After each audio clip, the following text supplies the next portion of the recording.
The movie we'll be summarizing today shows all that could happen when the secrets between friends are brought to light. Summary of the movie House 9 Jar of Secrets. The movie opened up with a scene showing a young lady, Linda, driving home while speaking to her dad over the phone. She asked him if she could have her friend over for her birthday, which he agreed to. A while later, her phone rang and it was her dad. The scene showed that she got upset upon hearing that an extra person would be joining her at the house. She finally got home and her friends surprised her at the entrance. They had not seen themselves in a long while, so they were excited. And the happy moments were suspended when a young lady joined in. While they all walked in, Sophie stopped at the sight of something by the window, although she wasn't sure what it was. In the house, Linda slowly observed the environment down to the courtyard and closed the door.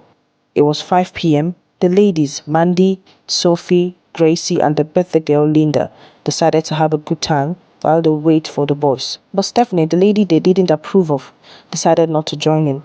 She was on her phone the whole time. In the midst of the fun, they heard a knock on the door.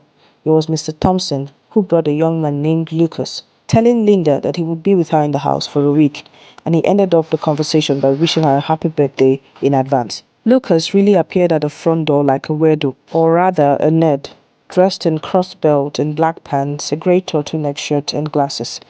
Mandy met them at the door, and he was ushered into the house. Her friends did not like him, perhaps because of his appearance, but still, they exchanged pleasantries. In the meantime, Lucas settled in, staring at the room weirdly, while Linda and Mandy decided to catch up on old times while she unpacked her suitcase. They had missed each other's company. It was showing in every way. They talked and laughed. Sophie and Gracie were jealous of Linda, her father's assets, and also her boyfriend Ben, who was cheating on her with Gracie. In the midst of the kitchen hot gist, Lucas walked in on them, gave them a stern look, and walked away without saying a word, having heard their conversation.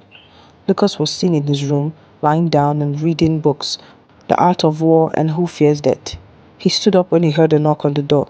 It was Linda who came in to check on him, to know how he was doing. It was really an awkward moment. They talked about the tragic passing of his parents, his kid sister, and more.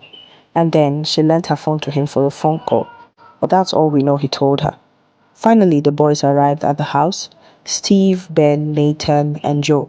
After exchanging pleasantries with everyone, including Lucas, everyone getting paired with their other, except Joe and Mandy, who kept fighting at the table.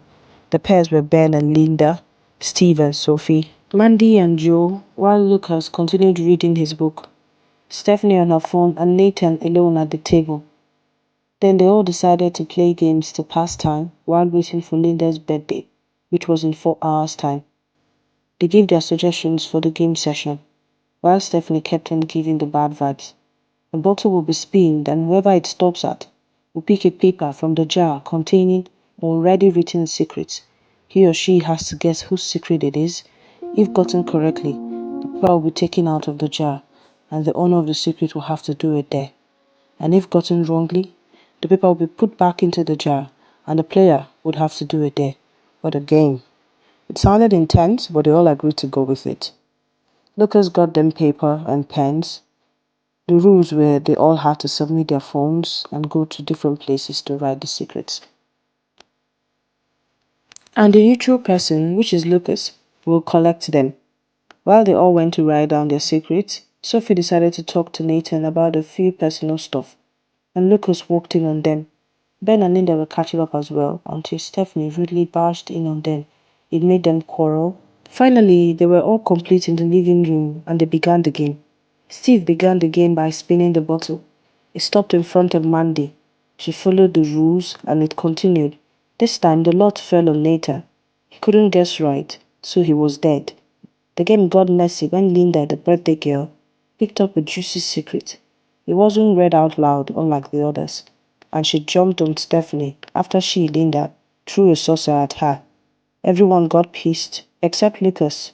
The whole game took another turn after Sophie's abortion secret was exposed by Lucas. He was beaten up badly by Steve, and things got out of hand.